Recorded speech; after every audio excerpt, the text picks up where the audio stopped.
Hello everyone, welcome to Eklavya Snatak and I am Sachin. और आज की इस वीडियो में हम सभी बीए प्रोग्राम सेमेस्टर 4 से जो आपका सब्जेक्ट है कंपैरेटिव गवर्नमेंट एंड पॉलिटिक्स, तो ये इंग्लिश मीडियम में मैं आप सभी को मोस्ट इंपॉर्टेंट क्वेश्चन आंसर्स करवाने वाला हूं और आपको इसकी फ्री पीडीएफ भी प्रोवाइड करवा दी जाएगी। तो चलिए वीडियो को स्टार्ट करते हैं और आगे बढ़ते हैं।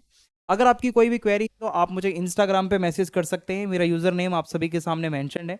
और अगर आपको पीडीएफ नोट्स डाउनलोड करने हैं तो आप हमारे टेलीग्राम चैनल को ज्वाइन कर सकते हैं, जिसका यूज़र नेम है एकलव्या स्नातक 1। ठीक है, यहाँ पे आपको जितनी भी पीडीएफ्स हैं वो सारी टाइम टू टाइम प्रोवाइड करवा दी जाती हैं। आगे बढ़ते हैं।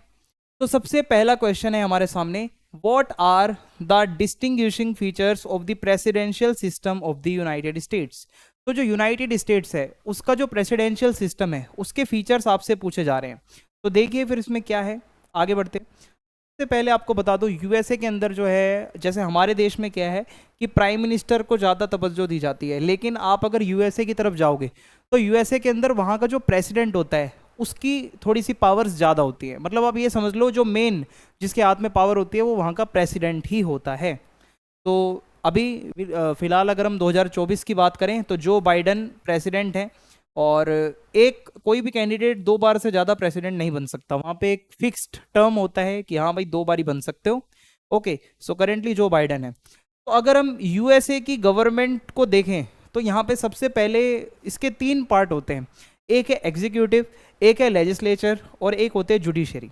Okay, so one by one अगर मैं आपको बताऊं, ये तीनों को मतलब तीनों को कौन कंट्रोल कर रहा है? वहाँ का president. So the president serve as both head of state and head of government. यानी कि जो यूएसए का प्रेसिडेंट होता है वो वहाँ के स्टेट का भी हेड होता है और गवर्नमेंट का भी हेड होता है। मीन्स हर तरीके से जो मेन पावर्स हैं वो इसी के पास हैं। तो he has significant powers including vetoing legislation and appointing federal officials. Means अगर कोई भी कानून वगैरह बन रहा है और अगर वो उसको अच्छा नहीं लग रहा तो वो उसको वीटो कर सकता है। मीन्स उसको मना कर सकता है कि हाँ भाई ये कानून नहीं बनाना। और इसके अलावा जो फेडरल ऑफिशियल्स होते हैं, जो अधिकारी होते हैं, उनको भी यही अपॉइंट करता है। And the ability to act as commander in chief of the arm forces. जो यूएस आर्म फोर्सेस होती है उसका कमांडर इन चीफ जो होता है वो भी वहाँ का प्रेसिडेंट ही होता है। अब आगे बढ़ते हैं। The president serves as 4 year term. यानी कि जो प्रेसिडेंट जो भी बनता है अमेरिका के अंदर उसका 4 साल का एक टर्म होता है, और 4 साल के टर्म के बाद मैक्सिमम 2 बारी ही वो प्रेसिडेंट बन सकता है। मान लो एक बारी वो इलेक्ट हुआ तो वो 2 बारी ही इलेक्ट हो सकता है, और उसका जो टाइम पीरियड होगा 4 साल तक वो सर्व करेगा। While members of the house of representatives, means जो हमारे यहाँ पे लोकसभा होता है, राज्यसभा होता है, वहीं अमेरिका के अंदर क्या चलता है? House of representative. So the member of the house of representatives serve a 2 year term. यानी कि जो रिप्रेजेंटेटिव्स के मेंबर होते हैं वो 2 साल का उनका टर्म होता है। एंड सीनेटर्स सर्व जो सीनेटर्स होते हैं वो क्या होता है वो भी अभी आपको आगे बताऊंगा, उनका 6 साल का टर्म होता है। तो देखो, United States senate is the upper chamber. अब जैसे लोकसभा होता है हमारे यहाँ पे और एक राज्यसभा होता है, ठीक है, तो ऐसे ही यहाँ पे अमेरिका में भी जो अपर चैम्बर होता है उसको सीनेट कहा जाता है। So Senate is the upper chamber of the United States Congress and the United States Senate. ठीक है, और इसके अलावा जो लोअर चैम्बर होता है उसको क्या कहा जाता है? The United States senate and the lower chamber of Congress the United states house of representatives. यानी कि जो अपर चैम्बर है उसको सीनेट कहा जाता है और जो लोअर चैम्बर होता है उसको हाउस ऑफ रिप्रेजेंटेटिव्स कहा जाता है। तो जो हाउस ऑफ रिप्रेजेंटेटिव के मेंबर होते हैं उनका 2 साल का टर्म होता है, और जो सीनेट यानी कि जो अपर चैम्बर होता है उसका जो मेंबर होगा उसका 6 साल का टर्म होता है। ओके, सो इस तरीके से वहाँ का सिस्टम होता है पूरा। और जैसे कि आप पीछे देख सकते हो कुछ ऐसा नज़र आता है अंदर, जो हाउस ऑफ रिप्रेजेंटेटिव्स होता है या जो सीनेट वगैरह होता है जहाँ बैठ के वहाँ पे डिस्कशंस होती हैं। सो आगे बढ़ते हैं अब हम। The US is a federal system which means power is divided between the national government and the state government. So USA के अंदर क्या है? एक फेडरल सिस्टम चलता है। मीन्स जो पावर है, जैसे कि मान लो ये पावर है, ये डिवाइड होती है, ठीक है, और डिवाइड किसके बीच होती है? नेशनल गवर्नमेंट और दूसरी तरफ स्टेट गवर्नमेंट। जैसे हमारे भारत देश में भी क्या होता है, एक सेंट्रल गवर्नमेंट होती है और एक तरफ इस जो है आपकी स्टेट गवर्नमेंट्स होती हैं। तो कुछ ऐसा ही यूएसए में भी होता है। तो इससे क्या होता है कि भाई एक कहीं ना कहीं सेंट्रल गवर्नमेंट भी स्ट्रॉन्ग रहती है, ठीक है, और एक फेडरलिज्म अच्छा भी है। इंडिपेंडेंट जुडिशरी, अमेरिका के अंदर जो जुडिशियल ब्रांच होती है वो पूरी तरीके से इंडिपेंडेंट होती है, ठीक है, उसमें एग्जीक्यूटिव, लेजिस्लेटिव, असेंबली वगैरह का कोई इंटरफेरेंस नहीं होता, कोई रोल नहीं होता, ठीक है। और जो जुडिशरी है वो रिस्पॉन्सिबल होती है इंटरप्रेट करने के लिए जो लॉज होते हैं और उनको इन्फोर्स कराने के लिए। तो फेडरल जजेस including supreme court justices are appointed by the president. जो जज होते हैं सुप्रीम कोर्ट का, जो मेन जज होगा, जो बड़ा जज होगा, उसको अपॉइंट कौन करेगा? जो यूएस प्रेसिडेंट होता है वही करेगा। आगे बढ़ते हैं। The US constitution contains a bill of rights which outlines fundamental rights and freedoms. तो यूएस का जो कॉन्स्टिट्यूशन है उसके अंदर क्या है? एक बिल ऑफ राइट्स है जिसमें कुछ राइट्स दिए गए हैं, ठीक है, फंडामेंटल राइट्स, कुछ फ्रीडम जो वहाँ के सिटीजन्स को होती है। So those protected from government infringement such as freedom of speech, religion and the right to fair trial. तो ये क्यों दिए जाते हैं राइट्स आपको? ताकि गवर्नमेंट आपके जो मतलब कुछ चीज़ें होती हैं जैसे कि आपकी फ्रीडम ऑफ स्पीच ना छीने, आपका जो फ्रीडम है रिलीजन फॉलो करने का वो आपसे कोई ना छीने। इसके अलावा आपको फेयर ट्रायल मीन्स आप कोर्ट वगैरह में जाते हो, सो आपके साथ कोई भेदभाव ना हो वहाँ पे, ये इंश्योर करने के लिए राइट्स दिए जाते हैं। तो America uses the system of a direct elections to choose its leaders. तो वहाँ पे जो इलेक्शन होता है अमेरिका में, वहाँ पे डायरेक्टली आप सीधा जाते हो, वोट करते हो, ओके। ऐसा इनडायरेक्टली कुछ नहीं होता, डायरेक्ट होता है। सो डेमोक्रेसी होती है।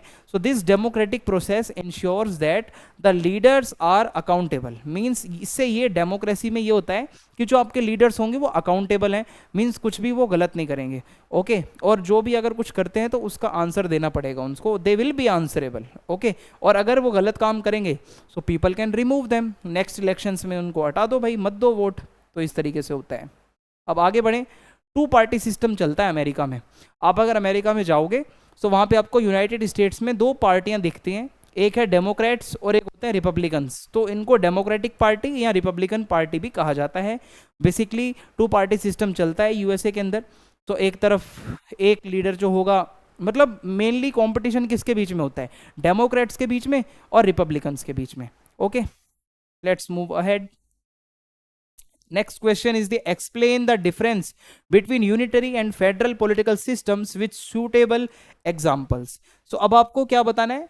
यूनिटरी और फेडरल पॉलिटिकल सिस्टम जो होते हैं उसके बीच में डिफरेंस करना है। So क्या डिफरेंस है आइए समझते हैं। यूनिटरी पॉलिटिकल सिस्टम जो होता है, in a unitary system the central और the national government has all the power. Unitary means एक के पास सारी पावर है, ओके। सो ऐसे में क्या होगा, कोई भी जो एक गवर्नमेंट होगी उसके पास सारी की सारी पावर होगी।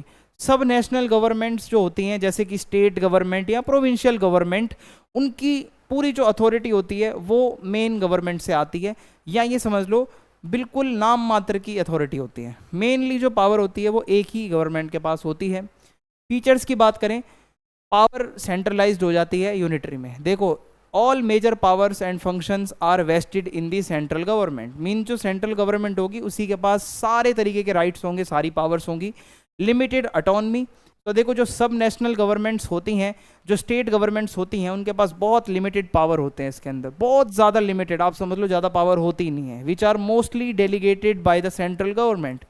इसके अलावा लॉज में यूनिफॉर्मिटी होती है। देखो जो भी लॉज बनाए जाएंगे, जो पॉलिसीज होंगी, वो अक्रॉस दी कंट्री सेम होगा, उसमें कोई ज़्यादा डिफरेंस नहीं होगा।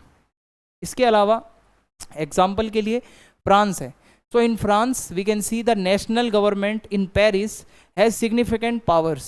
Mainly जो पावर है गवर्नमेंट के पास, ठीक है, जो पेरिस से कंट्रोल होती है फ्रांस की गवर्नमेंट, वो सारी की सारी पावर इन्हीं के पास है। और जो लोकल गवर्नमेंट होती हैं उनके पास बहुत ही लिमिटेड ऑटोनमी होती है, बहुत लिमिटेड पावर होती है। इसके अलावा China is the one more example. China operates under a unitary system.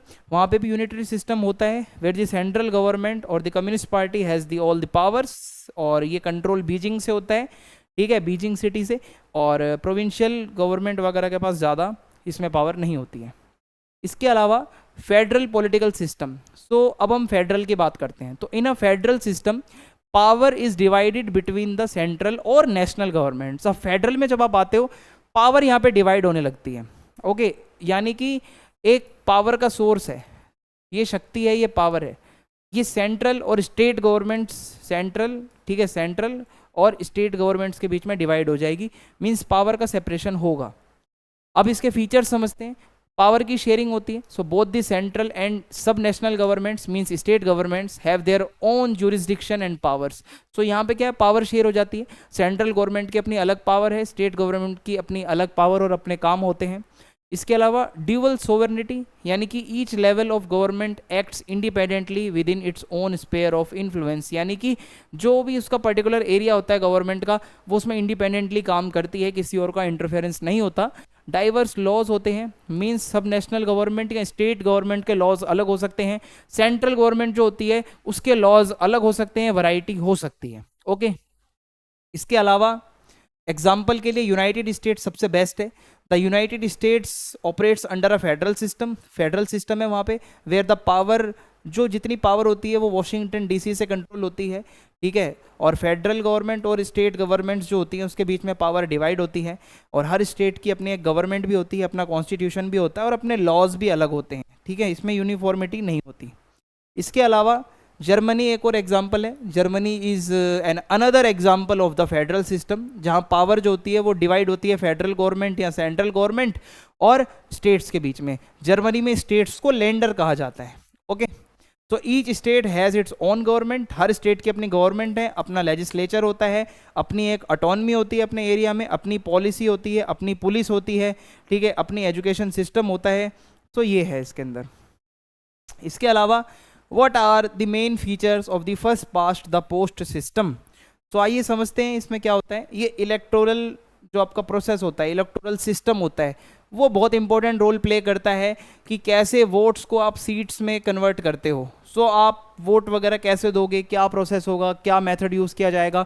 सो उसी में से एक मेथड होता है the first past the post system. So this system is simple, very simple. आप देखोगे जितनी प्लूरलिटी जिसको मिलेगी, जो ज़्यादा वोट्स ला रहा है वो जीत जाएगा कैंडिडेट. ठीक है. So candidate with the most votes wins, यानी कि जिसके पास सबसे ज़्यादा वोट हैं वो जीत जाएगा. It's commonly used in single member districts, यानी कि ये वहाँ पे ये वाली जो मेथड है वो यूज़ होता है जहाँ पे मान लो ये पूरा कॉन्स्टिट्यूशनल एरिया है, यहाँ से हर पार्टी से एक एक सिर्फ कैंडिडेट आ रहा है. तो इसमें इजी हो जाएगा. Candidate A, candidate be, C, D, E, F, यानी कि सिंगल, हर पार्टी का सिंगल रिप्रेजेंटेटिव होगा. तो वहाँ पे क्या है कि फिर जो सबसे ज़्यादा वोट लाएगा वो जीत जाएगा. Plurality victory. So the candidate with the most votes, जिसके पास ज़्यादा वोट्स होंगे वो इलेक्शन में जीत जाएगा. एब्सोल्यूट मेजोरिटी जिसके पास होती है. सो इट्स स्ट्रेट फॉरवर्ड, काफ़ी सिंपल है, इजी है वोटर्स को भी समझने में कि हाँ भाई हमने वोट जिसको दिया, मतलब फॉर एग्जांपल मैं आपको आगे समझाता हूँ कैसे है. So this may result in disproportionate representation of parties or candidates who have strong support in specific geographical areas. कभी कभी ये वाला सिस्टम थोड़ा नेगेटिव भी हो जाता है. मान लो ये एक बहुत बड़ा एरिया है, यहाँ पे किसी बड़ी पार्टी का दबदबा है, उसको पता है यार इतने वोट ये मेरे हैं, खरीदे हुए हैं, चाहे कैसे भी हैं, ये तो मेरे को आएंगे ही आएंगे. तो इसमें छोटे लोग जो होते हैं, छोटी पार्टियाँ जो बनती हैं, उनका नुकसान हो जाता है. ठीक है. तो ये भी होता है इसके अंदर. इसके अलावा एग्जाम्पल के लिए मैंने आपको बता दिया है, कैंडिडेट ए को अगर 40% वोट मिले, कैंडिडेट बी को 35%, कैंडिडेट सी को 25%, तो इसमें से कौन जीतेगा? सिंपल है, मेजोरिटी किसके पास है? 40% वाले के पास. तो candidate A will be the winner. आगे बढ़ते हैं अब हम. What do you understand by totalitarian या फिर authoritarian regime? Compare between authoritarian and democratic regimes. So आइए देखते हैं इसमें क्या डिफरेंस है. सबसे पहले we are going to talk about authoritarian regimes. Authoritarian regimes का मतलब होता है जहां एक बंदा पूरी गवर्नमेंट को कंट्रोल कर रहा है, पूरी कंट्री को कंट्रोल कर रहा है, सारी पावर वो अपने पास रख रहा है. ओके. सो आइए देखते हैं क्या है इसके examples. So authoritarian regime is a form of government जिसमें होता क्या है, सेंट्रलाइज्ड पावर होती है बहुत स्ट्रॉन्ग, यानी कि एक बंदा पूरा कंट्रोल करता है और वहाँ पे पॉलिटिकल फ्रीडम होती ही नहीं है, लिमिटेड होती है. सो ऐसी रिजीम्स में पॉलिटिकल पावर जनरली सेंट्रल बहुत ज़्यादा कंसंट्रेट होती है एक ही बंदे के हाथ में, एक सिंगल लीडर के हाथ में. फॉर एग्जांपल किम जोंग, आपने सुना होगा वो कैसे कंट्रोल करता है. सो लिमिटेड पॉलिटिकल पार्टिसिपेशन होता है क्योंकि सिटीजन्स जो है उसका कोई रोल नहीं होगा गवर्नमेंट डिसीजंस में. जो भी गवर्नमेंट का प्रोसेस होगा, गवर्नमेंट के जो डिसीजंस होंगे उसमें सिटीजन का कोई रोल नहीं होता. So if elections are held, अगर इलेक्शन होता भी है, सो सिटीजन्स को मैनिपुलेट कर दिया जाता है, कंट्रोल कर दिया जाता है कि आपको इसी को जितवाना है. रिस्ट्रिक्शंस ऑन सिविल लिबर्टीज, देखो अथॉरिटेरियन रिजीम्स में बहुत ज़्यादा रिस्ट्रिक्शंस होती हैं, फ्रीडम ऑफ स्पीच नहीं होता, फ्रीडम ऑफ असेंबली नहीं होता, प्रेस को कोई फ्रीडम नहीं होती, इन सब चीज़ों पर रिस्ट्रिक्शंस होते हैं। Then centralised control, the government maintains tight control over the economy. अब देखो गवर्नमेंट का जो है इकोनॉमी पे कंट्रोल रहता है, मीडिया पर कंट्रोल रहता है, जुडिशरी पे कंट्रोल रहता है, और जो जितने भी गवर्नमेंट इंस्टीट्यूशंस होते हैं उसके ऊपर कंट्रोल रहता है। और अपोजिशन को तो कुछ होता ही नहीं है इसमें, मतलब जो भी है वो रूलिंग पार्टी के पास ही है। Lack of transparency and accountability, कोई ट्रांसपेरेंसी नहीं होती अथॉरिटेरियन रिजीम्स में, किसी तरीके की कोई ट्रांसपेरेंसी नहीं देखने को मिलती, कोई लीडर अकाउंटेबल नहीं होता पब्लिक को, उसको जो मन करता है भाई वो करेगा। अब आता है डेमोक्रेटिक सिस्टम ऑफ गवर्नेंस। अब डेमोक्रेसी में क्या होता है, लोगों के लिए, लोग ही करते हैं इसमें सब कुछ, ठीक है। जैसे डेमोक्रेसी में क्या है, हम सिविलियंस हैं, हमारे में से ही कोई एक कैंडिडेट बनेगा और वो कैंडिडेट को हम ही वोट डालेंगे, वो फिर लीडर बन जाएगा और वो हमारे लिए ही काम करेगा। सो ये डेमोक्रेटिक सिस्टम होता है, बहुत ही सिंपल है। सो इन डेमोक्रेटिक रिजीम, ये एक गवर्नमेंट की ऐसी फॉर्म है जहाँ पॉलिटिकल इक्वालिटी होती है, जहाँ रूल ऑफ लॉ की बात होती है, जहाँ पर सभी के राइट्स की प्रोटेक्शन की बात होती है, ठीक है। और इन डेमोक्रेटिक सिस्टम्स पावर जो है वो लोगों से ही मिलती है, जो गवर्नड हैं, गवर्नड का मतलब होता है लोग जिनके ऊपर आप गवर्नेंस कर रहे हो, सो वहीं से पावर आती है। तो पॉलिटिकल अथॉरिटी जो होती है वो, मतलब यहाँ पे आप समझ लो पावर जो होती है वो थोड़ी सी डिसेंट्रलाइज्ड हो जाती है, अलग अलग इंस्टीट्यूशंस को पावर दे दी जाती है, ऐसा नहीं होता जैसे हमने पीछे पढ़ा था। तो पॉलिटिकल पार्टिसिपेशन ज़्यादा होता है, सिटीजन्स जो है वो पूरा उनको राइट होता है कि वो वोट डाल सकते हैं, अपनी बातों को एक्सप्रेस कर सकते हैं, अपने ओपिनियंस बता सकते हैं। सो इलेक्शंस जो होते हैं वो भी फ्री एंड फेयर होते हैं इस सिस्टम के अंदर, ठीक है। डेमोक्रेसी में यहाँ पे रेगुलरली इलेक्शंस होते हैं, हर 5 साल में, इंडिया की बात करें अगर हम, ओके, उससे हम अपने लीडर को चुनते हैं। सिविल लिबर्टी होती है और राइट्स होते हैं।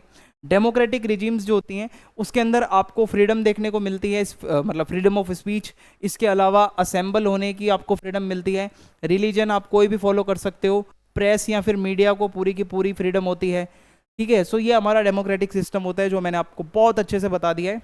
Let's move ahead. इसके अलावा डिसेंट्रलाइजेशन होता है पावर का। जैसा कि मैंने आपको बताया डेमोक्रेटिक सिस्टम में पावर डिस्ट्रीब्यूट होती है मल्टीपल ब्रांचेस में, ठीक है। अब मान लो ये गवर्नमेंट है, इसकी 3 ब्रांच होगी, एग्जीक्यूटिव, लेजिस्लेटिव, जुडिशरी, ये तीनों आपस में कोऑर्डिनेट करके काम करेंगे। सो इसमें क्या है, पावर डिवाइड हो जाती है। और एडमिनिस्ट्रेशन के भी लेवल होते हैं, लोकल लेवल पे एडमिनिस्ट्रेशन, रीजनल लेवल पे, स्टेट लेवल पर, नेशनल लेवल पर। सो पावर जो है जितनी ज़्यादा से ज़्यादा इसमें डिवाइड हो जाती है, एक बंदे के पास नहीं रहती।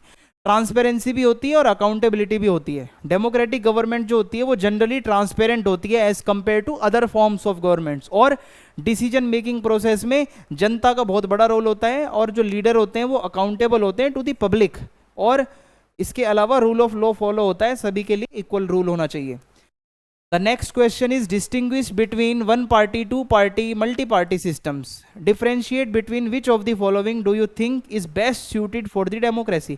वन पार्टी, टू पार्टी और मल्टी पार्टी सिस्टम होता क्या है पहले तो हम ये समझेंगे, और डेमोक्रेसी के लिए क्या बेस्ट होता है वो भी समझेंगे। तो सबसे पहले आता है one party system. One party system means जहां पे एक ही पार्टी होगी, only single party is ruling.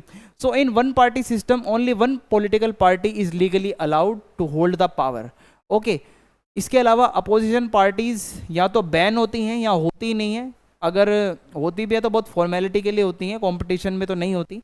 Example के लिए communist party of China and the former communist party of the Soviet union. ऐसा आपको कहाँ देखने को मिलता है, चाइना की जो कम्युनिस्ट पार्टी है वहाँ पे एक ही पार्टी चलती है, आपको पता है चाइना के अंदर, सो वन पार्टी सिस्टम है। और ऐसा फॉर्मरली जो सोवियत यूनियन था, अब तो नहीं है, सो सोवियत यूनियन में भी वन पार्टी सिस्टम चलता था। So one party system basically आपको पता है कि वहाँ पे एक सिंगल लीडर होगा और वही अपना सारा डिसीजन वगैरह लेगा, okay. Let's move ahead. Two party system, अब जैसा कि नाम से पता चल रहा है इसमें 2 पार्टियां होंगी पूरे देश में। So in two political party system, 2 major political parties will dominate, यानी कि 2 ही पार्टियां होंगी मेनली।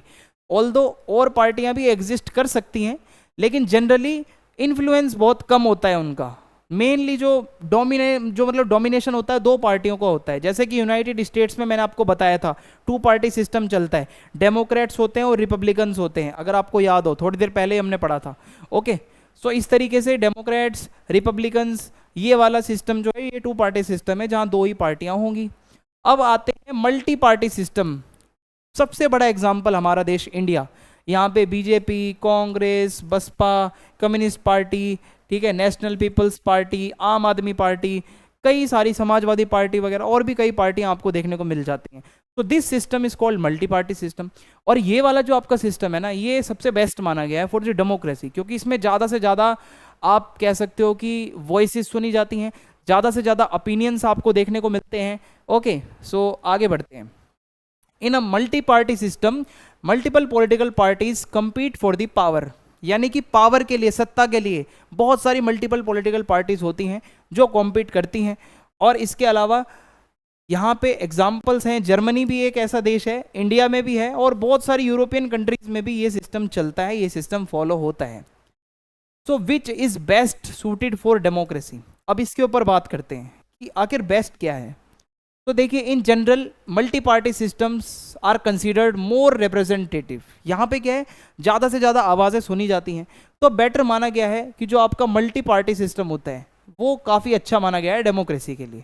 यहाँ पे ज़्यादा से ज़्यादा लोगों की आवाज़ सुनने को मिलती है, लोगों के व्यू पॉइंट्स, पीओवी आपको ज़्यादा से ज़्यादा मिलेंगे। तो they can also promote compromise and कोalition building. कभी कभी आपको कोalition गवर्नमेंट्स भी देखने को मिलती हैं। सो इससे क्या होता है कि काफ़ी ज़्यादा हेल्दी एनवायरनमेंट बनता है। हाउएवर मल्टी पार्टी सिस्टम के कुछ कॉन्स भी होते हैं, कुछ कॉम्प्लेक्सिटी भी होती है, कुछ चैलेंजेस भी होते हैं, जैसे कि गवर्नमेंट को मैनेज करना। बहुत बारी क्या होता है कि मान लो एक कोalition गवर्नमेंट बनी और उसमें से मान लो आधे लोगों ने अपना सपोर्ट वापस ले लिया, तो गवर्नमेंट गिर जाएगी। बहुत बारी डिसीजन लेने में दिक्कत आ जाएगी, यार इतने सारे लोग बैठे हैं, कोई कह रहा है ये होना चाहिए, कोई कह रहा है वो होना चाहिए, फिर मतलब कोई कहता है मेरा वाला आइडिया ज़्यादा अच्छा है, कोई कहता है मेरा आइडिया ज़्यादा अच्छा है। तो ये चीज़ें भी कभी कभी बहुत ज़्यादा वो चीज़ केओस क्रिएट करती हैं। So on the other hand 2 party system बहुत सिंपल भी माना गया है, बहुत क्लियर होता है। आपको पता है कि गवर्नमेंट होगी वो 2 ही तरीके की होगी, या तो ऐसी गवर्नमेंट है जो ये काम करेगी, या जो दूसरी गवर्नमेंट है वो काम करेगी। कोई इसमें कन्फ्यूज़न होगी नहीं कि यार क्या होना है, ठीक है। जैसे मल्टी पार्टी सिस्टम में तो अलग अलग लोगों के थॉट्स होते हैं, जितने भी लीडर्स होते हैं कि हाँ यार मैं ये करूँगा, मैं वो करूँगा, मैं कम्युनिस्ट वाले थोड़े आइडियाज़ रखूँगा, मैं थोड़े से कैपिटलिस्ट आइडियाज़ रखूँगा। लेकिन 2 पार्टी सिस्टम में तो सिंपल होता है, या बंदा राइट विंग का आएगा या लेफ्ट विंग का आएगा, सिंपल, बिल्कुल सिंपल। आगे बढ़ते हैं। इसके अलावा 1 पार्टी सिस्टम तो जनरली नहीं कंसीडर किया जाता। डेमोक्रेसी का मतलब तो यही होता है ज़्यादा से ज़्यादा लोग आएँ, और 1 पार्टी में तो किसी को आना अलाउड ही नहीं है, किसी को कोई राइट ही नहीं है, कोई मतलब इतनी तो रिस्ट्रिक्शंस होती हैं। सो 1 party system is not good for the democracy. तो इसी के साथ ये वीडियो हमारी यहाँ पे ख़त्म होती है। अगर आपको वीडियो पसंद आई तो आप चैनल को सब्सक्राइब करना ना भूलें, वीडियो को लाइक करें अगर आपको अच्छी लगी है, और वीडियो को आप शेयर भी कर सकते हैं अपने फ्रेंड्स के साथ। जय हिंद, जय भारत।